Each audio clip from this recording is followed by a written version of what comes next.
澳門衛星場3年過渡期喺年底結束，去劃流與否仍然未有定案。有意見認為政府可以通過處理衛星場嘅賭台分配，助力博企與衛星場達成共識。我現向博彩法範疇專家學者了解，法律上的確係冇明確規定衛星場退場之後，賭台係歸屬博企定係政府。澳門負責任博彩協會會長宋偉傑亦有相同見解，認為需要符合各方面嘅考慮，先可以有條件將賭台撥歸原博企。咁但係你話如果你可能如果你講緊而家原來係由10幾個場變為6個場，咁個面積係一定係細咗嘅。咁細咗嘅時候，你個台數緊仲需唔需要政府認為批咁多俾你呢？呢個我諗係政府一個好重要嘅考量嚟。咁但係如果你話將所有嘅賭台移翻過係咪唔可以呢？咁又未必嘅。咁但係問題呢個就要睇佢政府嘅取態，究竟亦都要衡量翻佢究竟佢嗰個地方適唔適合擺咁多台。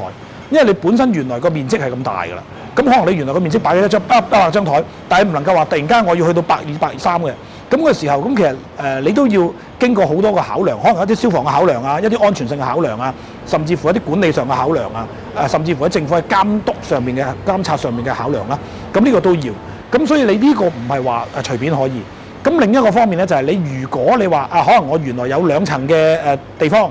我要加多到去3層嘅。咁可能你喺加地方嘅時候，咁亦都你要經過政府去批准。宋偉傑又指，如果將本來係非娛樂場嘅場地改為娛樂場，亦需要符合相關法律要求㗎。過往亦有一啲不獲批准嘅例子。除此之外，博企亦需要考量自身人力資源嘅問題。因當衛星場退場，博企必須接收相關嘅員工，但就唔一定可以拎返所有賭台。純粹喺賭台上面嘅員工咧，基本上都係會翻承批公司嘅。咁但係至於台數一定要同個人數咧要成比例啦，我諗呢個就唔一定啦。因為但係問題，如果你話真係假設有400衛星場結業咗之後有400張台嘅，咁400張台嘅員工基本上就全數要翻去呢個承批公司。咁但係你話至於如果佢到時政府批翻200張台俾佢喺其他嘅場入邊嘅，咁可